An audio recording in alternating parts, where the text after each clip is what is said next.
puissant de Jésus-Christ. Il y avait une personne qui avait c'était devenu assez fréquent, une douleur, au niveau de la main, et je me souviens surtout aussi cette main droite, cette douleur, c'est comme une gêne, ça passait là. Je suis en train de voir la main du Seigneur justement s'étendre. Je suis en train de voir comme comme une grande prothèse, quelque chose qui est mis sur cette main, mais elle est mise sur cette main pour que la main reprenne la forme originale. Elle est mise sur cette main pour que la main reprenne la forme originale. Je déclare et je décrète plus aucune déformation dans le corps, plus aucune déformation dans le corps, plus aucune déformation dans le corps. Je déclare et je décrète restructuration maintenant. Restructuration maintenant des os, restructuration maintenant des membres du corps, restructuration de la vie de Dieu, restructuration de la vie divine, dans le nom puissant de Jésus-Christ. La parole de Dieu qui est adressée aujourd'hui, c'est une parole de délivrance, mais c'est également une parole de possession territoriale. Aujourd'hui, cette Église possède le territoire, les territoires que le Seigneur lui a donnés. L'Église possède les territoires que le Seigneur lui a donnés. C'est-à-dire que à partir du moment où ces cités de gloire sont là sur YouTube, c'est que ce sont des médias maintenant qui sont possédés. Cités de gloire sont là sur YouTube, c'est que ce sont les médias qui sont possédés dans le nom puissant de Jésus-Christ. Quand il y a des gens maintenant qui se lèvent pour prier, pour chercher Dieu de jour comme de nuit, c'est que c'est la sainteté maintenant qui est possédée. La sainteté maintenant qui est possédée. Ça veut dire que à partir du moment où c'était un combat, c'était quelque chose de difficile, difficile à envisager dans le cœur, dans la tête de plusieurs. Maintenant, le Saint-Esprit donne la porte maintenant de ce territoire, la porte de la sainteté. Porte de la sainteté, dans le nom puissant de Jésus. Je déclare, je décrète maintenant que la jeunesse de la ville de Gonesse et même la jeunesse en Île-de-France maintenant est possédée maintenant par un esprit divin qui vient de ce lieu, qui vient de ce lieu, qui est déployé par le dévouement, la dévotion de plusieurs personnes ici dans ce lieu. Le dévouement, la dévotion de plusieurs dans ce lieu a touché tellement le cœur de Dieu que la vie, l'avenir, le présent de différents jeunes maintenant est touché, est touché, est touché, est saisi, saisi, saisi dans le nom puissant de Jésus-Christ. Aussi vrai que je suis prophète, une transformation radicale des états de pensée maintenant est en train de s'opérer. Une transformation radicale des états de pensée maintenant est en train de s'opérer dans le nom puissant de Jésus-Christ. Aussi vrai que je suis prophète, je déclare et je décrète que par cette transformation radicale des états de pensée, le Dieu que nous servons, Jésus-Christ est son nom, Jésus-Christ s'impose maintenant sur ce territoire, Jésus-Christ s'impose maintenant dans cette ville, Jésus-Christ s'impose maintenant dans cette ville. Et quand je dis qu'il s'impose dans cette ville, je suis en train de dire qu'il est en train de s'imposer dans tes affaires, je suis en train de dire qu'il est en train de s'imposer dans tes études, je suis en train de dire qu'il est en train de s'imposer dans ta famille, je suis en train de dire qu'il est en train de s'imposer dans ton territoire. Je suis en train de te dire qu'il est en train de s'imposer dans ce que tu es, dans ce que tu représentes, au nom puissant de Jésus-Christ. Là où il y avait émulsion, multiplication des amalgames, là il y avait multiplication même de... c'est-à-dire que le langage ne semblait plus cohérent te concernant toi. Ton langage semblait plus cohérent, tu étais incompris, incomprise de plusieurs. Maintenant, le Saint-Esprit est en train de mettre du renouveau dans ton langage. Le Saint-Esprit est en train de mettre du renouveau dans ton langage. C'est du renouveau dans ton cœur, c'est du renouveau dans la façon dont tu parles, c'est du renouveau dans la manière dont tu t'adresses à autrui. Le Saint-Esprit est en train de mettre un élan nouveau maintenant dans le langage, un élan nouveau maintenant dans le langage, dans euh, l'attitude même de ton cœur, la pensée que tu as, les réactions que tu as. Maintenant, le Saint-Esprit te stabilise et tu vas sentir que le Saint-Esprit est en train de te stabiliser parce que tu vas sentir un élan de maturité maintenant. Il va y avoir moins de... Le signe aussi, c'est qu'il va y avoir moins euh, comme de cachotterie, euh, de caprice, comme de caprice. Je vais voir qu'il va y en avoir moins. L'esprit va commencer, le travail, l'œuvre du Saint-Esprit va être tel que tu vas tellement, ces notions vont tellement être réduites te concernant que oui, là tu vas voir, oui, l'action du Saint-Esprit qui est réelle qui est réel sur toi te propulse maintenant et te qualifie maintenant pour vivre avec un bon compagnon. Parce que ces choses-là, comme je suis en train de citer, langage, caprice, etc., ce sont des choses qui auraient pu du moins te mettre t'éloigner, enfin pas t'éloigner volontairement, mais éloigner la personne avec qui tu allais, éloigner la personne qui allait te fréquenter. Et maintenant, le Saint-Esprit est en train de mettre radicalement une séparation entre toi et ce qui était mal fait, malveillance. Tu ne le savais pas, tu le faisais de façon mauvaise juste parce que tu n'avais pas eu le bon exemple. C'est-à-dire que le seul exemple qu'on avait montré te concernant toi, c'était ça, c'était cette manière d'être, c'était cette manière de faire. Donc, le seul exemple que tu avais eu jusqu'alors, c'était agir de cette manière-là. Euh, Souvent, quand on est parmi les derniers là, de la famille, il y a souvent ce type de choses. C'est-à-dire qu'on a l'impression que voilà, on peut faire différentes choses, même si ça gêne autrui. Et ça veut dire que c'était juste un seul exemple que tu avais eu. Tu n'avais pas eu d'autres exemples. Et maintenant, le Saint-Esprit est en train non seulement de te montrer un autre exemple, le Saint-Esprit est en train de transformer maintenant ta manière d'être, transformer entièrement ta manière d'être, transformer entièrement ta manière d'être, transformer entièrement ta manière d'être. L'Esprit du Seigneur qui nous se répand transforme entièrement ta manière d'être. Crois-moi, cette manière d'être que ça l'Esprit est en train de transformer, c'est pour que tu vives l'appel de Dieu. C'est pour que tu vives l'appel de Dieu. C'est pour que tu vives l'appel de la prophétesse que tu es. C'est pour que tu vives cet appel de la prophétesse que tu es. Cet esprit transforme radicalement ton élan de pensée, radicalement ton élan de pensée. Il t'emmène à une autre dimension, il t'emmène à une toute autre saison, il t'emmène à une toute autre manière d'être, une toute autre manière de faire, de nouvelles habitudes maintenant qui se créent, des habitudes qui valorisent Dieu, des habitudes de la présence de Dieu, des habitudes de la gloire de Dieu, des habitudes de l'amour de Dieu, des habitudes de la visitation divine, dans le nom puissant de Jésus-Christ, dans le nom puissant de Jésus-Christ.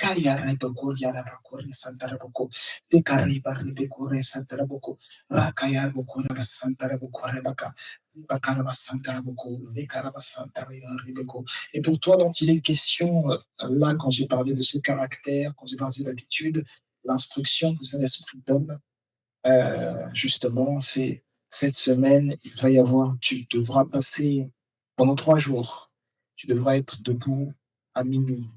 Donc, tu vas commencer dans la nuit de lundi à mardi, puis tu feras pareil la nuit de mardi à mercredi, et tu feras pareil la nuit de mercredi à jeudi.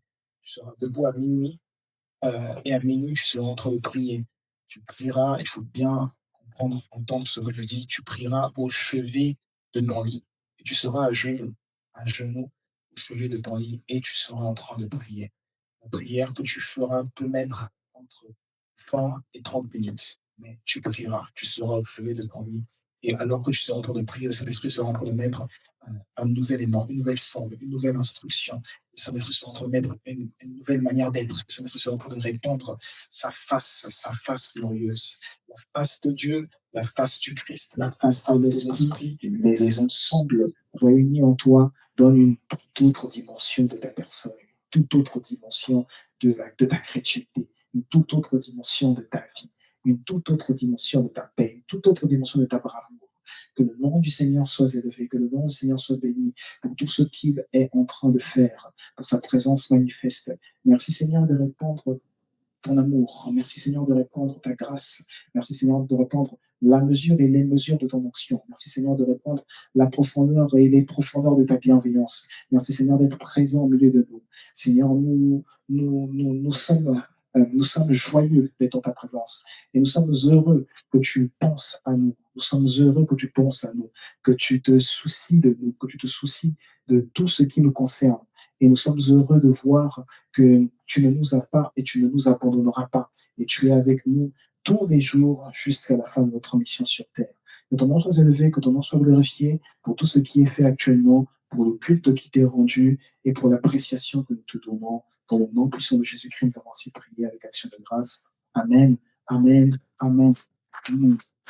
Que c'est le nom du Seigneur ensemble. C'est le nom du Seigneur ensemble. C'est le nom du Seigneur ensemble. Gloire à Jésus-Christ, gloire à Jésus-Christ, gloire à Jésus-Christ. Bonjour à tous, bonjour à toutes. Bienvenue dans la maison du Seigneur. Bienvenue à l'église Pelle. Bienvenue dans la maison du Seigneur. Pour ce deuxième dimanche du mois, deuxième dimanche du mois de novembre. Deuxième dimanche du mois de novembre, le mois du prophète et de la prophétie. Le façonnement du prophète, c'est le thème que nous abordons aujourd'hui, le façonnement du prophète. Le façonnement du prophète. Euh, le, façon- le façonnement du prophète. Le façonnement du prophète. Et nous abordons ce thème parce qu'un prophète doit être façonné. Nous sommes dans une église de prophètes et un prophète doit être façonné. Et c'est normal qu'un prophète soit façonné. Le prophète est façonné parce que il ne peut pas, euh, comment je peux dire, opérer tout seul, opérer par lui-même. À un certain moment de la vie, déjà, pour ceux qui font la formation, je pense qu'ils le savent. S'ils ne le savent pas, c'est une alerte spoil. Euh, Aucune onction n'est nouvelle sur la surface de la terre. Aucune onction n'est nouvelle sur la surface de la terre. Donc, il est impossible de se dire je suis prophète et je suis donc l'histoire d'être prophète, elle a commencé avec moi. Non, parce que l'histoire des prophètes n'a pas commencé avec soi-même, elle n'a pas commencé avec d'autres personnes. Elle a commencé avec beaucoup d'autres personnes. J'ai déjà écouté un plan spirituel pour votre chiffre boucher, il n'y a pas de prophète chiffre boucher sans le prophète du Père de Dieu. J'ai écouté dire, moi, je ressemble à un prophète parce que c'est une onction c'est une onction qui se reproduit. Je ressemble à un prophète que l'on trouve dans la Bible, spécifiquement, et à partir de cette prophétisation, la façon dont j'opère. En fait, aucune onction n'est nouvelle, et tellement aucune onction n'est nouvelle, même quand il s'agit d'entendre Dieu, qui est naturel pour tout le monde, parce que un enfant n'apprend pas à entendre la voix de son père. Cependant, un enfant l'apprend parce qu'il est proche de son père et à différents moments, son père parle, son père parle, son père parle, et parce que son père parle et qu'il entend son père tout le temps pendant plusieurs années, eh bien, il sait, il connaît la voix de son père, et il connaît mieux la voix de son père que son voisin qui habite dans une autre maison ne connaît sa voix. Et c'est tout à fait normal qu'un enfant connaisse la voix de son père. Mais justement, même pour un enfant qui a vécu loin, parce que c'est ce qu'il est dit dans le livre de Romains, nous qui étions loin, nous qui étions morts par nos offenses, nous avons été rachetés. Donc pour un enfant qui a vécu loin de son père, à un certain moment de la vie, eh bien, euh, l'enfant retourne voir donc son père et l'enfant ne connaît pas, ne sait pas distinguer la voix de son père, et bien à ce moment-là, il y a une relation qui doit s'établir pour que l'enfant apprenne à connaître la voix de son père. Nous apprenons à connaître la voix de notre Père.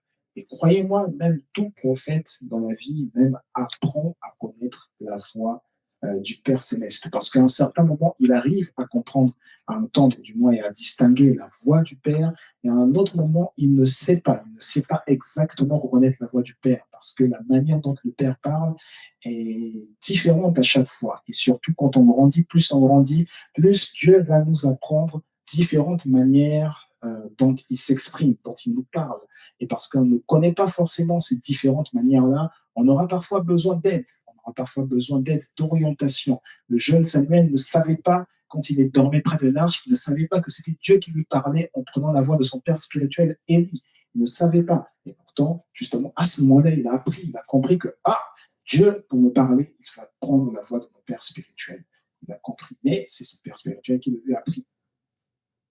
Donc, le, le façonnement du prophète, ça intervient parce que, tout à fait normal, tout prophète doit être façonné. Tout prophète doit être façonné. Le rôle d'un prophète, le rôle d'un prophète, et je vais parler avec mon cœur aujourd'hui plus qu'avec les versets bibliques, le rôle d'un prophète, c'est de montrer la voie à suivre, la voie V-O-I-E, la voie à suivre. Généralement, le prophète, quand on vient voir le prophète, c'est parce que le prophète doit montrer la voie à suivre. Un prophète qui ne montre pas la voie à suivre n'est pas un prophète. Un prophète qui te donne des paroles de connaissance n'est pas un prophète. Les paroles de connaissance, ça ne fait pas de prophète. Le prophète doit te montrer la voie à suivre. Le prophète doit te dire, voici ce qu'il y a dans la pensée de Dieu, c'est pour cela que tu dois aller dans ce sens. Ça ne veut pas dire que toi, tu ne peux pas le faire, non. Mais le prophète, si tu le vois, c'est parce que lui, il est tout le temps dans les hauteurs et il va te ramener la pensée de Dieu.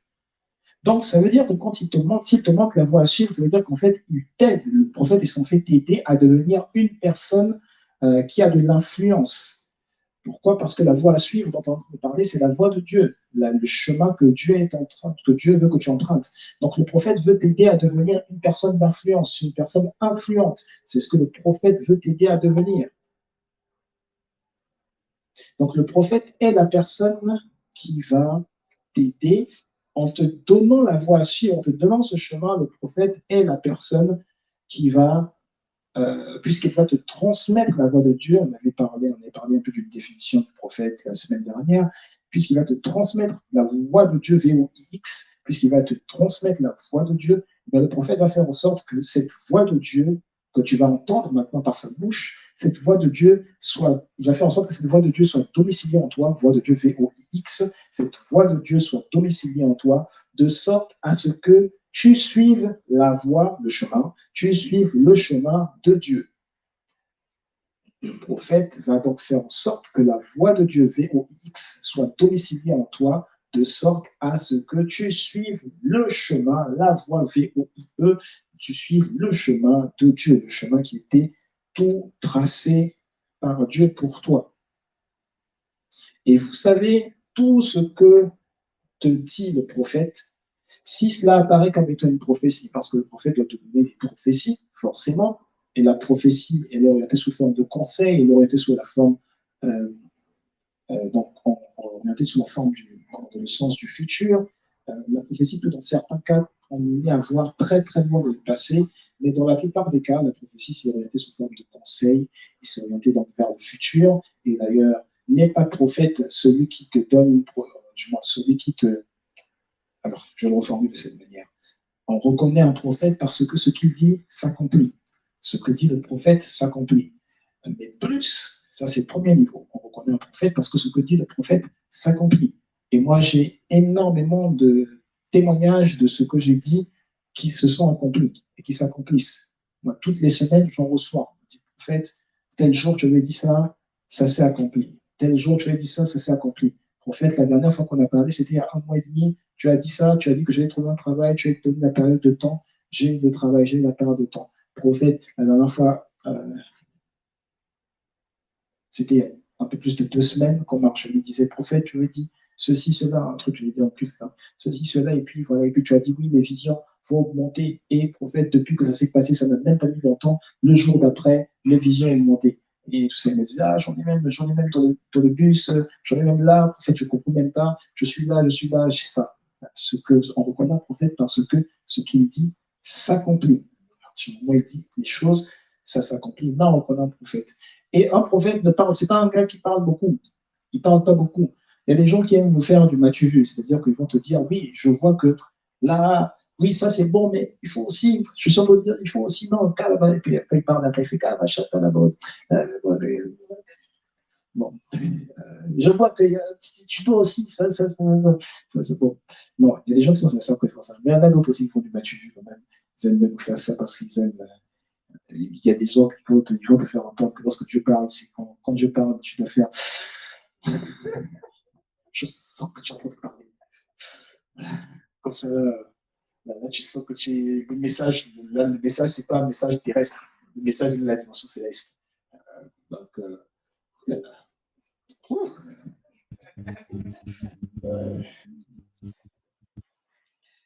mais, donc, première dimension, on reconnaît un prophète parce que ce qu'il dit s'accomplit. Première dimension. Mais deuxième dimension, on reconnaît un prophète parce qu'il est en train de transmettre la pensée de Dieu. Il est en train de transmettre la pensée de Dieu. Jonas, c'est le prophète dans la Bible, l'un des rares, peut-être le seul, qui donne une prophétie et ça ne s'accomplit pas. Et pourtant, Dieu l'appelle prophète. Jonas avait une prophétie pour c'était quoi? C'était Ninive ou Tarsis, l'un des deux. Pour Tarsis, je pense. Non, pour Ninive, parce qu'il a fui Ninive, il a à Tarsis. Jonas avait une prophétie pour Ninive et donc Dieu lui a dit d'aller à Ninive, lui il a dit à Dieu, non, moi je n'irai pas parce que toi, ta prophétie là, quand je vais aller, que je vais aller parler, tu vas encore te repentir, ça va pas s'accomplir. Les gens vont croire, ils vont se dire non, non, non. Ça c'est un blagueur, celui-là. Non, non, il a fui. Il a dit non, moi je n'irai pas là-bas. Il allait ailleurs. Quand il allait ailleurs, Dieu l'a rattrapé. Il a fini dans le ventre du poisson. La preuve, c'est que lui-même, c'est un prophète. Donc, ce qu'on venait dans le ventre du poisson, il a lui-même été un signe pour la mort et la résurrection de Jésus. Et au troisième jour, le poisson l'a vomi et il est sorti. Quand il est sorti de l'eau, il arrive à Nénive. Or, le peuple de Nénive adore le poisson, au sens où le poisson, pour eux, c'est un dieu. Donc, quand il est sorti de l'eau, le peuple de Nénive a vu le poisson vomir Jonas. Le peuple de Nénive a dit, Dieu a forgé un homme, Dieu a créé un homme, Dieu a enfanté un homme devant nous. Donc cet homme-là, c'est vraiment un représentant de Dieu. Et quand Jonas est sorti, Jonas a parlé, Jonas a dit, repentez-vous. Et ils se sont tous repentis, tout de suite. Ils se sont dit, ah là là là, c'est incroyable. Cet homme-là est sorti de Dieu, c'est incroyable. Ils se sont tous repentis. Et au final, quand ils se sont repentis, Dieu a dit, bon, maintenant, on change de décision. Voilà, maintenant, j'ai vu qu'ils se sont repentis, on annule la sentence que j'avais donnée. Donc, la prophétie de Jonas n'est pas accomplie. Jonas, fausse prophétie, ça c'est pas accompli. Mais pourtant, c'est un vrai prophète. Il a juste transmis la pensée de Dieu. Donc, voilà. Deuxième niveau, le prophète, il transmet la pensée de Dieu. Le prophète transmet la pensée de Dieu. Mais de la même manière, effectivement, les prophéties d'un prophète vont souvent, très très souvent, peut-être 99% des cas, vont très très souvent nécessiter de faire un effort, notamment pour la personne qui reçoit la prophétie. Il va très souvent nécessiter d'effectuer un effort. Et d'effectuer un effort aujourd'hui pour préparer les réalisations de demain. 99% des cas, les prophéties du prophète vont nécessiter de faire un effort aujourd'hui pour préparer les réalisations de demain. Et aucun prophète dans ses prophéties ne te dira de te prélasser. Aucun prophète dans ses prophéties ne te dira de te prélasser. Une prophétie ne te dira c'est bon, voilà, il n'y a plus rien à faire sur les choses. Non, je sais exactement ce que je suis en train de dire. Je sais. Je sais que vous êtes en train de vous dire non, mais les prophètes disent c'est accompli. Oui, mais ils ne te disent pas, il n'y a aucun prophète qui te dit maintenant ne prie plus. Aucun prophète ne te dit ça. Parce que derrière, il y a toujours à faire un effort. La prophétie, en anglais, on dit it's a signpost. La prophétie, c'est comme une bannière qu'on élève sur toi. En fait, au moment où la prophétie est prononcée par l'homme, en fait, avant que la prophétie ne soit prononcée par l'homme, il y avait personne qui n'était au courant de ça. Il n'y avait que Dieu qui était au courant de ça. Peut-être qu'il avait dit au prophète et que le prophète devait la garder. Peut-être qu'il avait dit au prophète et que le prophète devait la garder. Pourquoi le prophète devait la garder? Parce que le prophétique, c'est à propos des secrets de Dieu. Le prophétique, ce sont les secrets de Dieu. Le prophétique, c'est pas le Mathieu vu. Le prophétique, c'est j'entends quelque chose, je garde. C'est le secret de Dieu. C'est entre Dieu et moi. Là, on sait que tu es prophétique. Celui qui, dès qu'il entend quelque chose, il se met à parler. Non, ça, c'est pas. Il n'y a rien de prophétique là-dedans. Ça, c'est du Mathieu vu. Prophétique, ce sont les secrets de Dieu. Non, mais franchement, aujourd'hui, on est dans une église. Toi, tu fréquentes quelqu'un. Enfin, tu fréquentes, je veux dire, vous voyez, enfin, tu vois souvent quelqu'un, parce que peut-être vous êtes dans le même département, peut-être vous êtes, je ne sais pas, vous faites la même activité à l'église, vous voyez souvent la personne, supposons la personne elle est mariée. Et puis toi, il y a un moment, toi, Dieu, tu entends parler de quelque chose concernant le mariage de la personne, et puis voilà, tu es avec la personne en question, et vous êtes avec 6 autres personnes. Et pendant que tu es avec 6 autres personnes, tu dis, le Seigneur m'a dit, il y a ceci, il y a tel problème dans ton couple, il y a tel problème, etc., etc. Nous devons prier. Ça, c'est du mature. Ça, c'est pas le prophétique, ça, c'est du mature. Parce que le moment où Dieu t'a donné le message, là, le truc là, Dieu t'avait donné ça d'abord pour une raison. La première raison, c'est d'abord que toi-même, tu pries pour ça. Toi-même. Faut pas venir embrouiller. Oh non, je suis pas assez fort, je voudrais que l'église, non. C'est le Matthieu juif. C'est pas vrai. Le Matthieu juif, tu peux seulement dire, ah non, Dieu parle. Et dans une église prophétique, d'ailleurs, à partir du moment où tu es enfant de Dieu, Dieu parle. Dieu te parle. C'est-à-dire qu'il n'y a pas de. C'est pas un truc. C'est comme des missions, là, c'est pas sorcier. Voilà. C'est d'ailleurs pour ça qu'on est dans une église, parce qu'on n'est pas sorcier. Donc voilà. Tu vu là, non, il n'y a pas besoin de ça. Dieu parle à tout le monde. Dieu parle à tout le monde. Donc, euh, hein, quand Dieu révèle un message, Dieu révèle ce message-là d'abord pour que ce soit un secret. C'est un secret entre Dieu et la personne qui a écouté le message. C'est un secret. Ensuite, donc, c'est quelque chose pour lequel Dieu te dit qu'il faut que tu pries. Dieu te donne ce message-là pour que tu pries dessus. Et alors que tu es en train de prier dessus, il y aura un moment, pendant que tu es en train de prier dessus, il y aura un moment où Dieu va te donner maintenant l'instruction qui est en rapport avec le message en question. Donc, l'action que tu vas devoir faire ou poser suite à la prière que tu as faite et suite au message en question. Donc, cette action, du moins, ça peut être peut-être effectivement dire à quelqu'un, il faut que ça. Ou alors, ça peut être dire à quelqu'un, effectivement, j'ai vu telle chose, mais maintenant, c'était résolu. Mais ça doit d'abord passer par la prière. Au moment où Dieu te donne le message, ça doit d'abord passer par la prière. Ça ne doit pas être juste comme ça, tout, ça, non.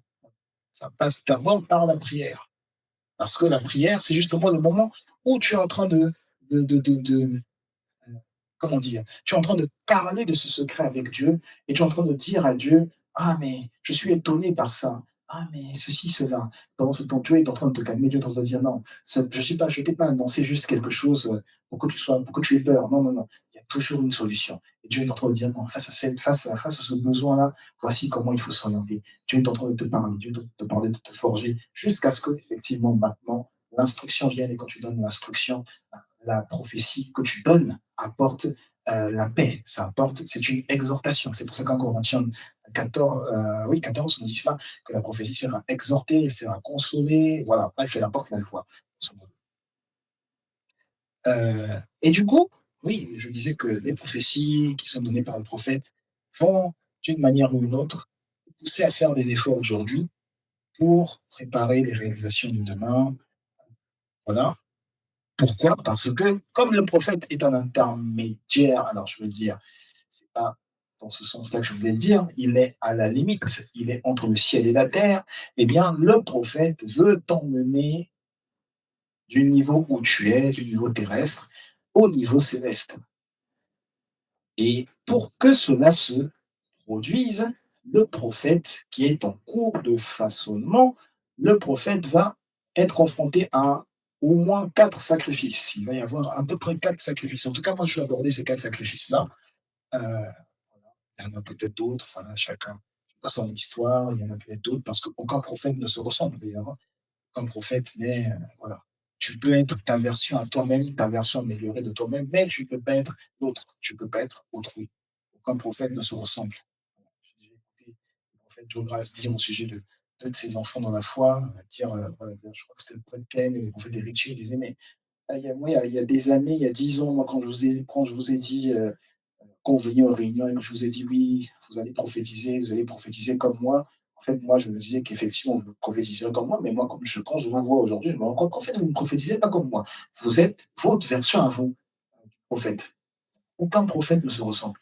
Pas 2 prophètes égaux. Aucun prophète ne se ressemble. Donc personne n'est comme toi. Prophète comme tu es, prophétesse comme tu es, personne n'est comme toi.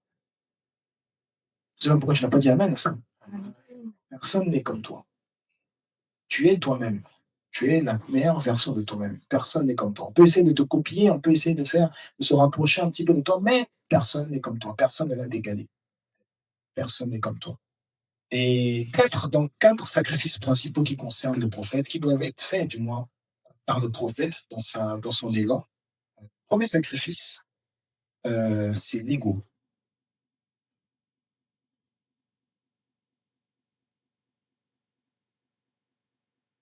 Ego, c'est centré sur moi. Ego.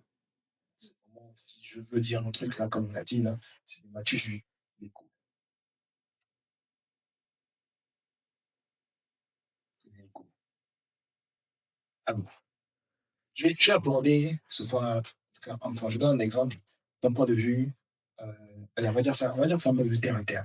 Un enfant, il naît, et alors que l'enfant a une maladie, il naît d'une maladie héréditaire.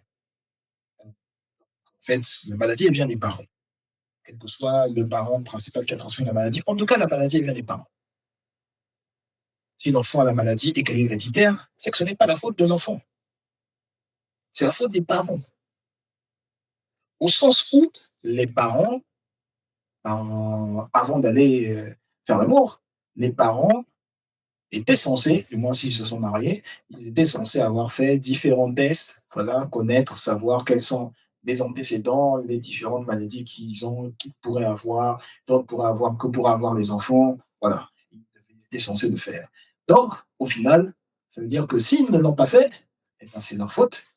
Et s'ils l'ont fait et qu'ils étaient au courant, ils ont quand même allé, ils ont quand même fait de l'action, c'est aussi leur faute, à eux 2 aussi. Heu, Concernant le prophète, dans cette histoire-là, je suis en train de me dire, le prophète viendra te voir avant peut-être le mariage, si toi tu vas voir un prophète du moins, avant le mariage, le prophète viendra te voir et le prophète viendra te dire: «Dieu ne te donnera pas une femme malade ou Dieu ne te donnera pas un homme malade, un époux malade». Le prophète viendra te le dire. Il te dira certainement, avant que vous envisagiez le mariage, certainement avant que vous envisagiez le d'avoir des enfants, si d'abord il va te dire: «Parle d'abord à Dieu, es-tu sûr que c'est véritablement la personne, oui, la personne avec qui tu dois finir ta vie?» Parle d'abord à Dieu et si tu as la confirmation, eh bien, avant le mariage, priez donc pour que ces maladies, dans ces antécédents que vous avez, ces antécédents-là s'arrêtent à vous, simplement. Parce qu'il n'y a aucune maladie, incurable devant Dieu. Donc, le prophète, quand il va te refaire des recommandations, dans les recommandations du prophète, si toi tu dis que oui, Dieu m'a parlé, c'est véritablement mon épouse, c'est véritablement mon époux, eh bien, dans ce cas, eh bien, votre prière doit être telle que euh, les maladies ou la maladie qui vous a touché s'arrête à vous. Donc, elle ne va pas vous dépasser. D'ailleurs, elle va disparaître de votre corps. Ça, la prière, ça, c'est ce vers quoi va te diriger le prophète pour que la maladie parte. Et du coup, ça, c'est dans le devenir du prophète. Dans le devenir du prophète, le prophète va euh, te faire penser à l'autre, te faire penser à ton avenir, te faire penser à, si ton avenir inclut tant d'autres, te faire penser à votre avenir. Le prophète ne va pas te garder dans une situation dans laquelle tu te dis simplement j'ai décidé, et puis qu'il arrive, il advienne qui pourra, qu'il arrive ce qui doit arriver, et puis voilà, on va se sortir. Non, c'est pas comme ça. C'est pas comme ça. Le prophète va venir, le prophète, la pensée du prophète, la pensée de Dieu du moins, par le prophète, par la bouche du prophète, va te faire planifier l'avenir. Ça va te faire planifier l'avenir en couple, l'éducation des enfants. Parce que vous savez, là, par exemple, on est en gestion du foyer. On est dans la période des fiançailles. À partir des fiançailles, c'est la période où la famille de la future mariée ou du futur marié ne doit pas se mettre à se réjouir et puis à fêter, à se dire, bon, voilà, on attend que la cérémonie arrive. Non, c'est le moment où les deux familles, chacune de leur côté, doivent réviser l'éducation qu'ils ont donnée à leurs enfants. Ils doivent vérifier, ils doivent dire, est-ce que véritablement l'éducation que j'ai donnée à mon enfant, à ma fille, à mon fils, est bonne et assez bonne pour qu'elle vive dans un foyer, pour qu'elle vive avec l'autre. Est-ce qu'elle va aller dans le foyer et puis elle va se comporter comme quand elle se comportait avec son frère, ou comme quand elle se comportait avec sa sœur, quand elle était avec son frère, sa sœur, quand ils étaient en train de se jouer, là, de se lancer des marmites, de se lancer des couverts, est-ce qu'elle va se comporter comme ça? Non. Ou alors, quand ils vont être au foyer, ils vont être respectueux l'un envers l'autre. C'est le moment de faire la révision. Et ça, le prophète va te le dire. Mais si tu ne décides de ne pas être façonné comme un prophète doit être façonné, eh bien, tu vas te dire non, je m'envoie comme ça, et puis adieu qui pourra, il n'a qu'à aller comme ça, il n'a qu'à aller comme ça, et puis tout ça. Et puis après, ils ont des problèmes, et tant mieux pour eux. Ça, c'est de l'ego. Donc, dans les sacrifices à faire dans le façonnement du prophète, c'est de vaincre l'ego. Vaincre l'ego. Se détacher de son moi, je ne reviens pas sur moi. Non, se détacher de ça.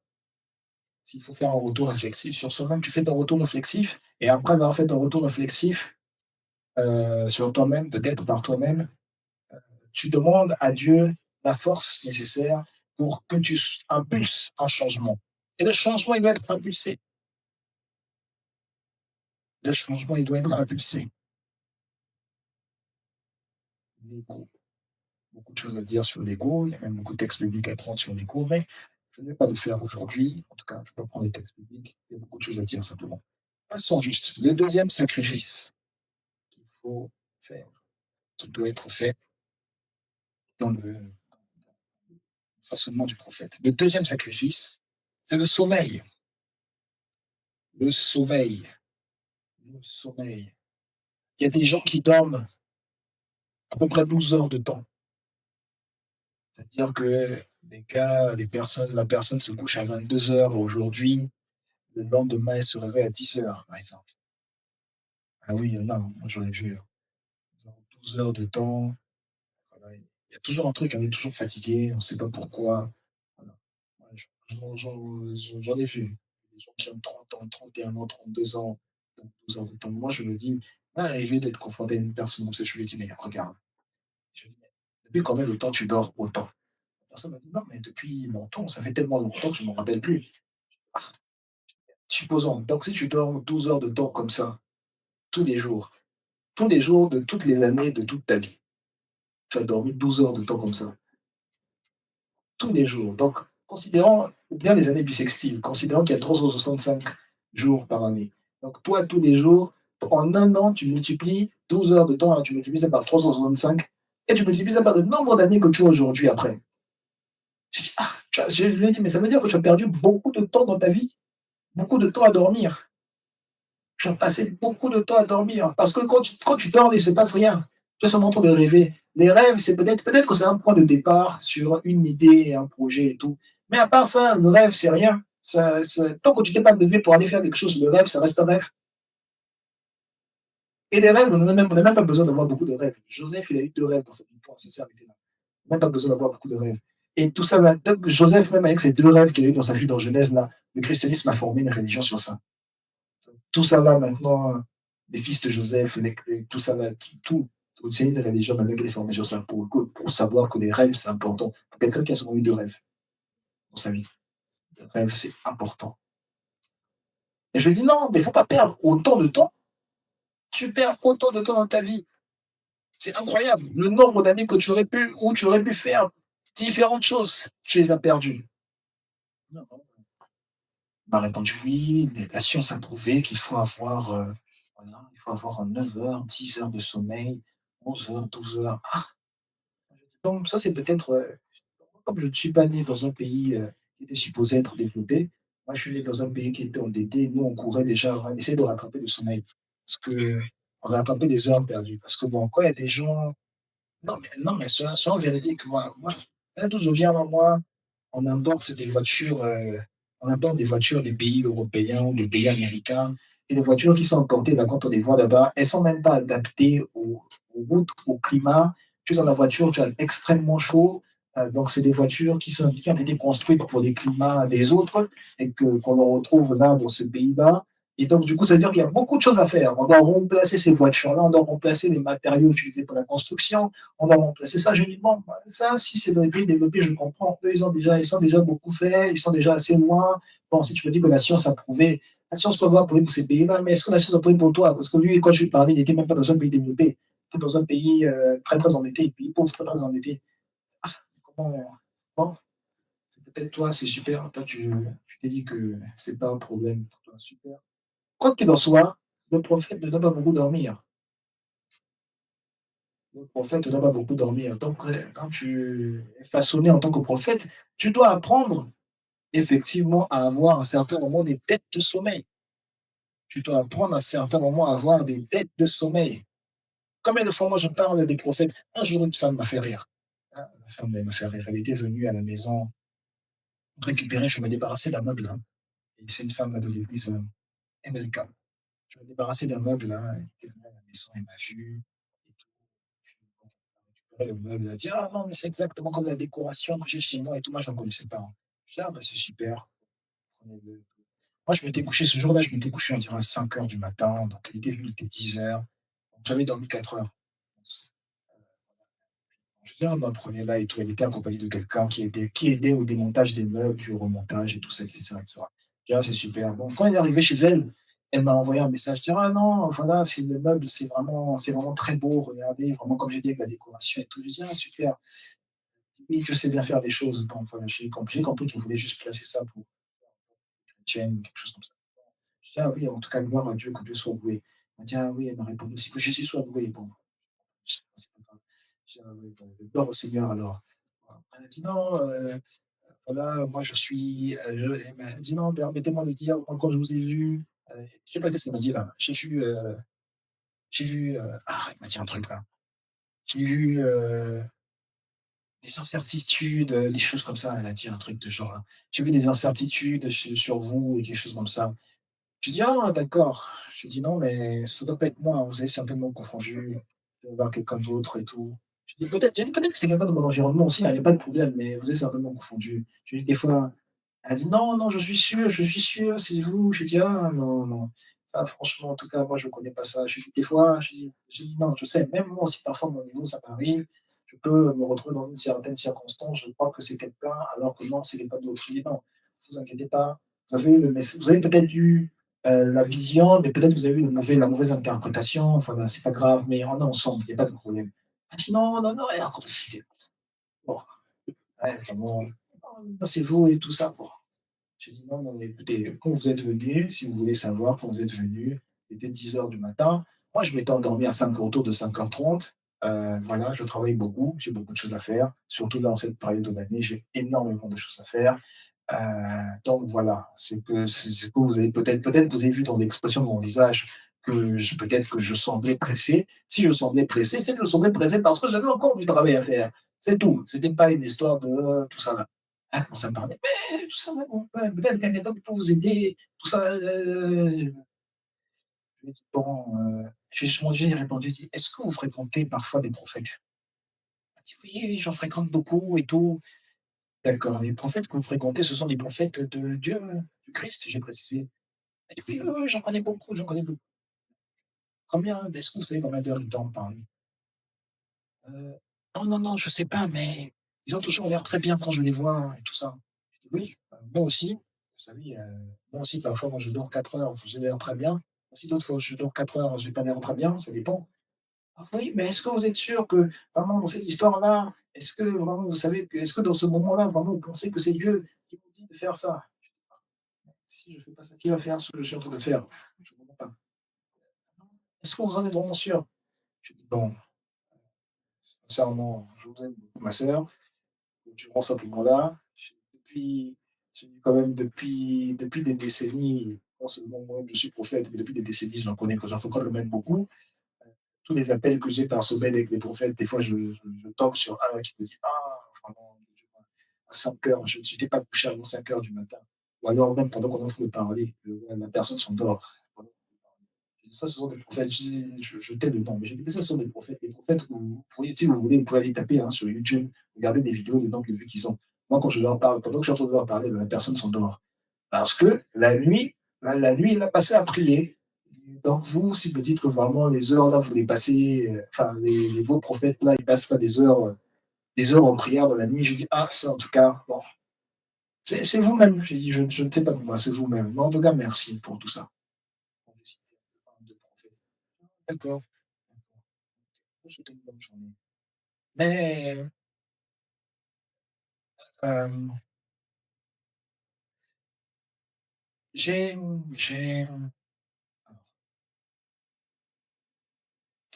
en fait, comment dire? Je veux pas citer leur nom.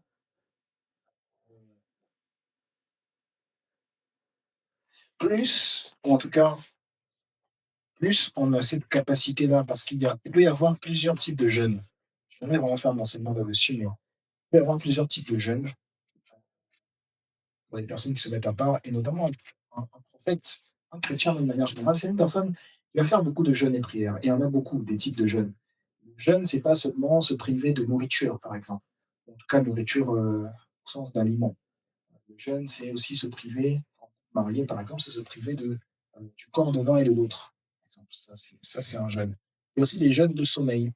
Et à force, plus on en fait, au fil des années, je suis en train de dire, plus on en fait au fil des années, plus on est en train d'acquérir de la maturité dans le façonnement du prophète, et donc de la maturité sur le prophétique. Comme disait Maïlena, là, sur la vie prophétique.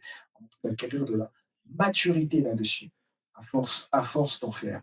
On va acquérir de la maturité là-dessus. Euh, moi, bon, allez, passons. 2 Rois chapitre 18, on va lire 2 Rois chapitre 18, versets 13 à 38. C'est beaucoup. Là, on va lire beaucoup de versets. Après ça, on aura encore une quarantaine de versets à lire. 2 Rois chapitre 18, versets 13 à 38.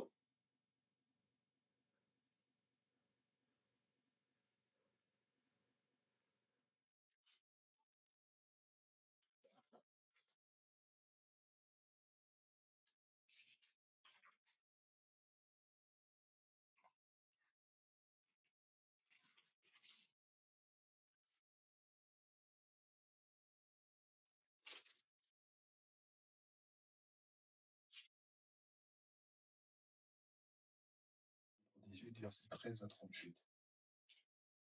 Je vais encourager quelqu'un, je vais lire ça et quelqu'un d'autre lira la suite. Il est écrit, dans la version 8 secondes, la 14e année du roi Ézéchias, son chéri, le roi d'Assyrie, monta contre toutes les villes fortes de Juda et s'en empara. Ézéchias, roi de Juda, envoya dire au roi d'Assyrie à Lachis, j'ai commis une faute, éloigne-toi de moi. Ce que tu m'imposeras, je le supporterai. Et le roi d'Assyrie imposa à Ézéchias, roi de Juda, 300 talents d'argent et 30 talents d'or.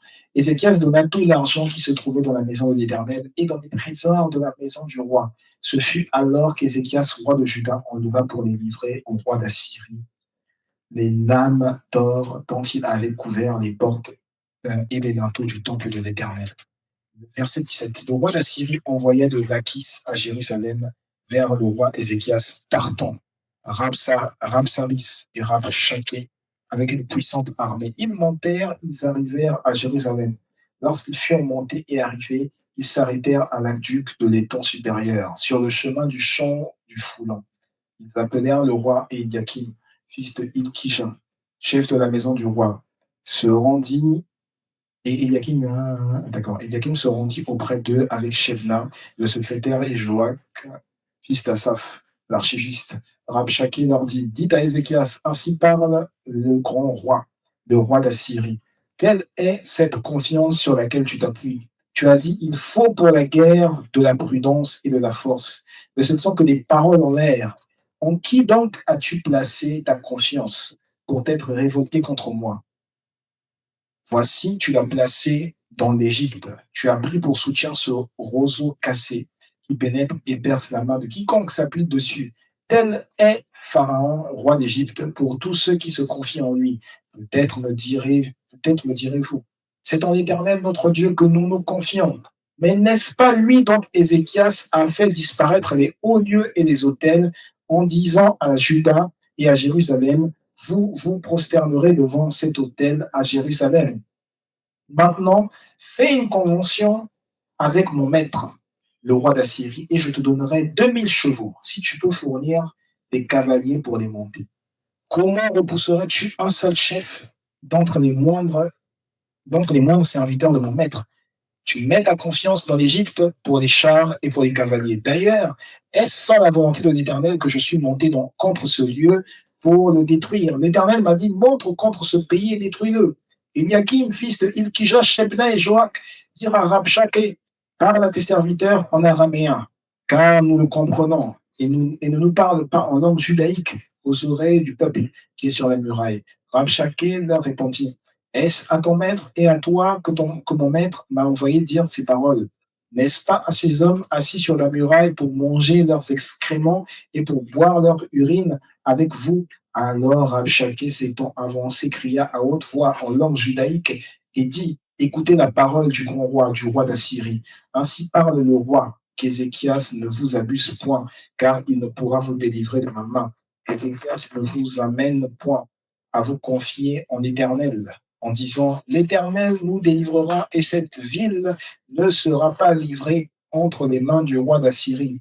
N'écoutez point Ézéchias, car ainsi parle le roi d'Assyrie. Faites la paix avec moi, rendez-vous à moi, et chacun de vous mangera de sa vigne et de son figuier, et chacun boira de l'eau de sa citerne, jusqu'à ce que je vienne et que je vous emmène dans un pays comme le vôtre, dans un pays de blé et de vin, un pays de pain et de vigne, un pays d'oliviers à huile et de miel, et vous vivrez donc et vous ne mourrez point.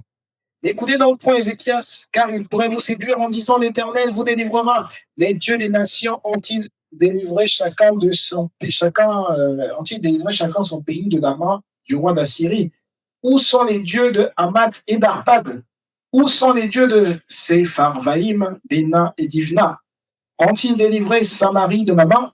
Parmi tous les dieux de ces pays, quels sont ceux qui ont délivré leur pays de ma main? Pour que l'Éternel délivre Jérusalem de ma main. Le peuple se tut et ne lui répondit pas un mot, car le roi avait donné cet ordre, vous ne lui répondrez pas.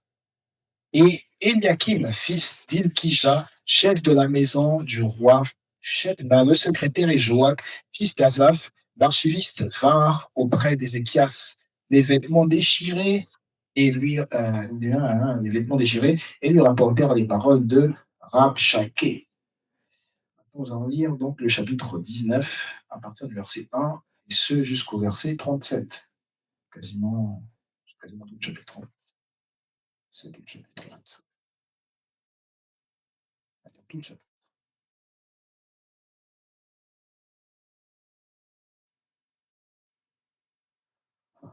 Lorsque le roi Ézéchias eut entendu cela, il déchira ses vêtements, se couvrit d'un sac et alla dans la maison de l'Éternel. Il envoya Eliakim, chef de la maison du roi, Shebna le secrétaire et les plus anciens des sacrificateurs, couverts de sacs vers Ésaïe le prophète, fils d'Am. Il lui dit, ainsi parle Ézéchias, ce jour est un jour d'angoisse, de châtiment et d'opprobre, car les enfants sont près de sortir du sein maternel et il n'y a point de force pour eux. Peut-être l'Éternel, ton Dieu, a-t-il entendu toutes les paroles de Rabshakeh, que le roi d'Assyrie, son maître, a envoyé pour insulter au Dieu vivant. Et peut-être l'Éternel, ton Dieu, exercera-t-il ses châtiments à cause des paroles qu'il a entendues. Fais donc monter une prière pour le reste qui subsiste encore. Les serviteurs du roi Ézéchias allèrent donc auprès d'Ésaïe. Et Ésaïe leur dit, voici ce que vous direz à votre maître. Ainsi parle l'Éternel, ne t'effraie point des paroles que tu as entendues, et par lesquelles m'ont outragé les serviteurs du roi d'Assyrie. Je veux mettre en lui un esprit tel que sur une nouvelle qu'il recevra. Il retournera dans son pays et je le ferai tomber par l'épée dans son pays. Rabshakeh s'étant retiré, trouva le roi d'Assyrie qui attaquait Libna, car il avait appris son départ de Lachis. Alors le roi d'Assyrie reçut une nouvelle au sujet de Tiraka, roi d'Éthiopie. On lui dit, voici, il s'est mis en marche pour te faire la guerre, et le roi d'Assyrie envoya de nouveau des messagers à Ézéchias en disant, vous parlerez ainsi à Ézéchias, roi de Juda, que ton Dieu auquel tu te confies ne t'abuse point en disant, Jérusalem ne sera pas livrée entre les mains du roi d'Assyrie. Voici, tu as appris ce qu'ont fait les rois d'Assyrie à tous les pays, et comment ils les ont détruits, et toi tu serais délivré. Les dieux des nations que mes pères ont détruites, les ont-ils délivrés? Gozan, Charan, Retchet, et les fils d'Éden, qui sont à Télassar. Où sont le roi de Hamath, le roi d'Arpad, et le roi de la ville de Cher Pharvaïm, d'Ena et d'Iva? Ézéchias prit la lettre de la main des messagers et la lut. Puis il monta à la maison de l'Éternel et la déploya devant l'Éternel, à qui il adressa cette prière. Éternel, Dieu d'Israël assis sur les chérubins, c'est toi qui es le seul Dieu de tous les royaumes de la terre. C'est toi qui as fait les cieux et la terre. Éternel, incline ton oreille et écoute. Éternel, ouvre tes yeux et regarde. Entends les paroles de Sanchérib qui a envoyé Rabshakeh pour insulter au Dieu vivant. Il est vrai, ô Éternel, que les rois d'Assyrie ont détruit les nations et ravagé leur pays, et qu'ils ont jeté leurs dieux dans le feu. Mais ce n'étaient point des dieux, c'étaient des ouvrages de main d'homme, du bois et de la pierre, et ils les ont anéantis. Maintenant, Éternel, notre Dieu, délivre-nous de la main de Sanchérib, et que tous les royaumes de la terre sachent que toi seul es Dieu, ô Éternel. Alors Ésaïe, fils d'Amoth, envoya dire à Ézéchias, ainsi parle l'Éternel, le Dieu d'Israël. J'ai entendu la prière que tu m'as adressée au sujet de Sanchérib, roi d'Assyrie. Voici la parole que l'Éternel a prononcée contre lui. Elle te méprise, elle se moque de toi. La vierge fille de Sion, elle hoche la tête après toi. La fille de Jérusalem qui a insulté et outragé. Contre qui as-tu élevé la voix? Tu as porté tes yeux en haut sur le sein d'Israël. Par tes messagers, tu as insulté le Seigneur et tu as dit, avec la multitude de mes chars, j'ai gravi le sommet des montagnes. Les extrémités du Liban, je couperai les plus élevés de ses cèdres, les plus beaux de ses cyprès, et j'atteindrai sa dernière cime, sa forêt semblable à un verger. J'ai creusé, et j'ai bu les eaux étrangères, et je tarirai avec la plante de mes pieds tous les fleuves de l'Égypte. N'as-tu pas appris que j'ai préparé ces choses de loin, et que je les ai résolues dès les temps anciens? Maintenant, j'ai permis qu'elles s'accomplissent, et que tu réduisisses des villes fortes en monceaux de ruines. Leurs habitants sont impuissants, épouvantés et confus. Ils sont comme l'herbe des champs et la tendre verdure comme le gazon des toits et le blé qui sèche dans la formation de sa tige. Mais je sais quand tu t'assieds, quand tu dors et quand tu entres. Et quand tu es furieux contre moi, parce que tu es furieux contre moi et que ton arrogance est montée à mes oreilles, Je mettrai ma bouche à tes narines, ma boucle à tes narines et mon mort entre tes lèvres. Et je te ferai retourner par le chemin par lequel tu es venu. Que ceci soit un signe pour toi. On a mangé une année le produit du grain tombé, et une seconde année ce qui croît de soi-même. Mais la troisième année vous sèmerez, vous moissonnerez, vous planterez des vignes et vous en mangerez le fruit. Ce qui aura été sauvé de la maison de Juda, ce qui sera resté poussera encore des racines par-dessous et portera du fruit par-dessus. Car de Jérusalem il sortira un reste, et de la montagne de Sion des réchappés. Voilà ce que fera le zèle de l'Éternel des armées. C'est pourquoi ainsi parle l'Éternel sur le roi d'Assyrie. Il n'entrera point dans cette ville, il n'y lancera point de trait, il ne lui présentera point de bouclier, et il n'élèvera point de retranchement contre elle. Il s'en retournera par le chemin par lequel il est venu, et il n'entrera point dans cette ville, dit l'Éternel. Je protégerai cette ville pour la sauver, à cause de moi et à cause de David, mon serviteur. Cette nuit-là, l'ange de l'Éternel sortit et frappa dans le camp des Assyriens 185 000 hommes. Et quand on se leva le matin, voici, c'étaient tous des corps morts. Alors Sanchérib, roi d'Assyrie, leva son camp, partit et s'en retourna, et il resta à Ninive. Or, comme il était prosterné dans la maison de Nisroch, son dieu, à Adramélec, Sharetzer et ses fils le frappèrent avec l'épée et s'enfuirent au pays d'Ararat, et Ésar-Adon, son fils, régna à sa place.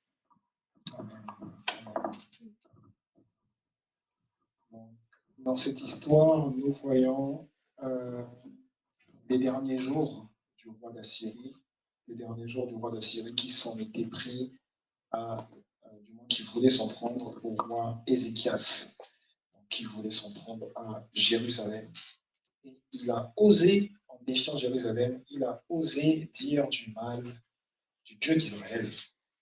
Il a osé dire du mal du Dieu d'Israël. Il a osé dire du mal de notre Dieu.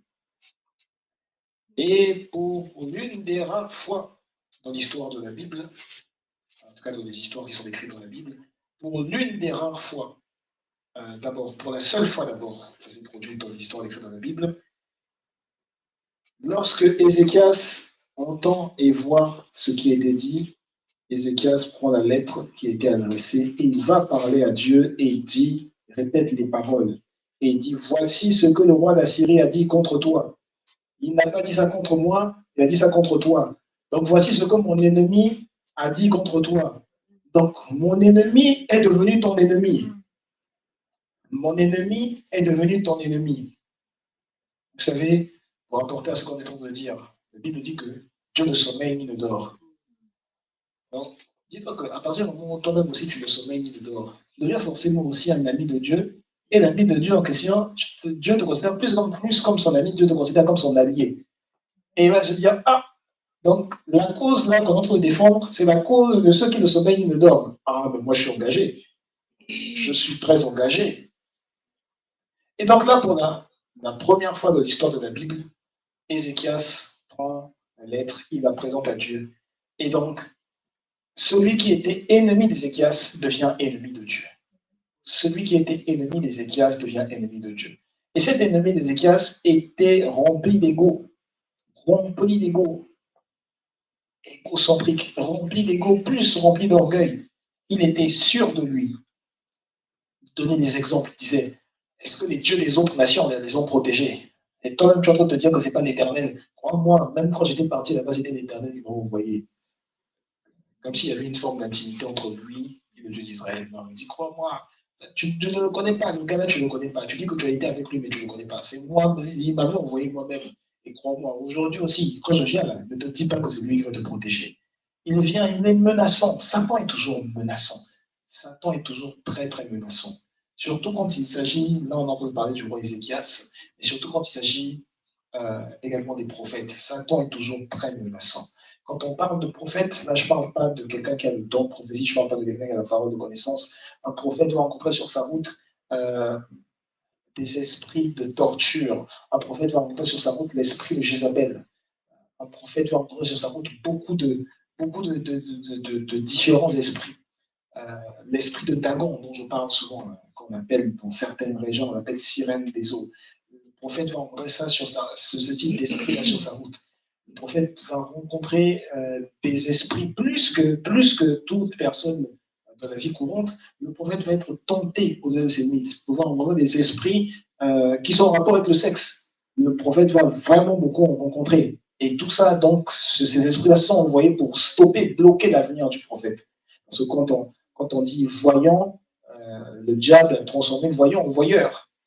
Donc, tout ça, là, ce sont des ruses du diable pour empêcher la croissance du prophète. Et donc là, on a un esprit menaçant qui s'en prend à Israël, qui veut s'en prendre à Israël. Il veut s'en prendre à Israël et il met à témoin le Dieu d'Israël. Il met à témoin le Dieu d'Israël, le pays des prophètes de Dieu. Il met à témoin le Dieu d'Israël que ce qu'il dit là, ça va s'accomplir. Il le met à témoin. Et la réaction d'Ézéchias, c'est écrire ça, cette lettre. Il dit, mon ennemi là, Seigneur, en fait, il est ton ennemi. Parce que tout ce qu'il est en train de dire, là, il parle contre toi. Mon ennemi est en fait devenu ton ennemi.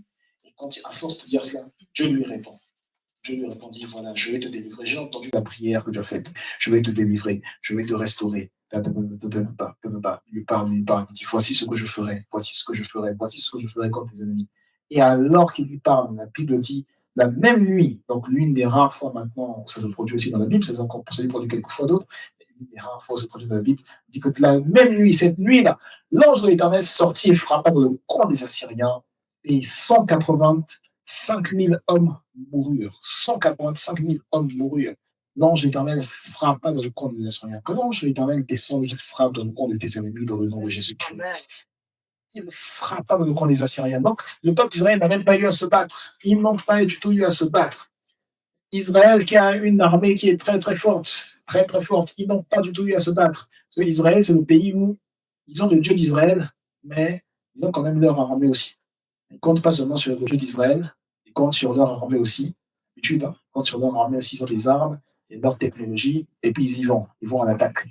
C'est souvent les personnes comme vous et moi, là, priant le Dieu d'Israël, et on ne compte pas sur notre armée. Parfois, c'est un peu difficile d'écouter. Mais bon, voilà.